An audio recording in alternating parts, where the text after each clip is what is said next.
സയൻസിലുള്ള over confidence കൊണ്ട് ഇപ്പോൾ നമ്മുടെ പ്രധാനപ്പെട്ട നാസ്തികർക്കിടയ്ക്ക് ചോദിക്കുന്ന ചോദ്യമാണ്, നിങ്ങളുടെ റിലീജിയൻ പലപ്പോഴും സയൻറ്റിഫിക് ലോസിനെ അംഗീകരിക്കുന്നില്ല, കാരണം മിറാക്കിൾസ് വരുന്നുണ്ട്, ഇപ്പോൾ പ്രവാചകൻ ഇന്ന കാര്യങ്ങൾ ചെയ്തു എന്ന് മതങ്ങൾ പറയുന്നുണ്ട്, അപ്പോൾ പിന്നെ സ്വാഭാവികമായിട്ടും റിലീജിയൻസ് ഒരു അൺസയൻറ്റിഫിക് ഐഡിയ ആണെന്നൊക്കെ പറഞ്ഞിട്ട് അതാണ് പിന്നെ ആകെ പറയാറുള്ള ഒരു കാര്യം.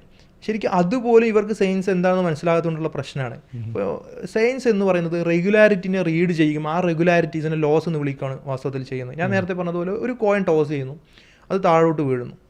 ഇത് താഴോട്ട് വീഴുന്നത് ഒരിക്കലും ഒരു മിറാക്കിളായിട്ട് നമുക്ക് തോന്നാത്തത് എന്തുകൊണ്ടാണ്, ഒരു അത്ഭുതമായിട്ട് നമുക്ക് തോന്നാത്തത് എന്തുകൊണ്ടാണ്?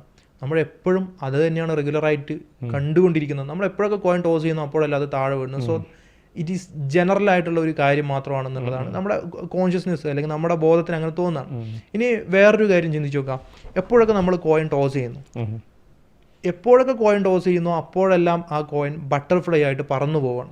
ഓക്കെ, നമ്മളത് ഫസ്റ്റ് ഇവന്റ് കാണുകയാണെന്നുണ്ടെങ്കിൽ ഒരു പക്ഷേ നമുക്കൊരു അത്ഭുതമായിട്ട് തോന്നായിരിക്കും. അല്ലെങ്കിൽ രണ്ടാമതും അത് തന്നെ കാണുന്നു, മൂന്നാമത് കാണുമ്പോൾ സർപ്രൈസിങ് കുറച്ച് കുറയും. 1000 പ്രാവശ്യം അത് തന്നെ കണ്ടുകൊണ്ടിരുന്നാൽ ഒരു വ്യക്തിക്ക് ഒരു സർപ്രൈസിങ് ഉണ്ടാവില്ല. അത് തന്നെ ബില്യൺ ടൈംസ് റിപ്പീറ്റ് ചെയ്ത് കഴിഞ്ഞാൽ it is not surprising at all, surprising തന്നെ ആയിരിക്കില്ല.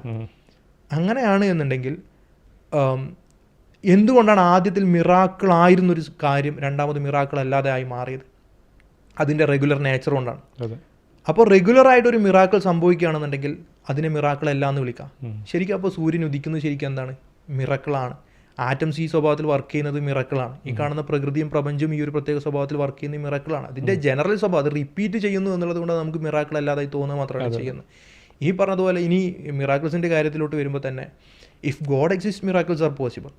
ഇപ്പോൾ പ്രപഞ്ചവും പ്രകൃതിയും ആ രൂപത്തിൽ സംവിധാനിച്ചത് ദൈവമാണ് എങ്കിൽ അതിലൊരു പ്രത്യേക സമയത്ത് അതിൽ മാറ്റമുണ്ടാക്കാനും ആ പറയുന്ന ക്രിയേറ്ററിനെ സംബന്ധിച്ചിടത്തോളം കഴിയും.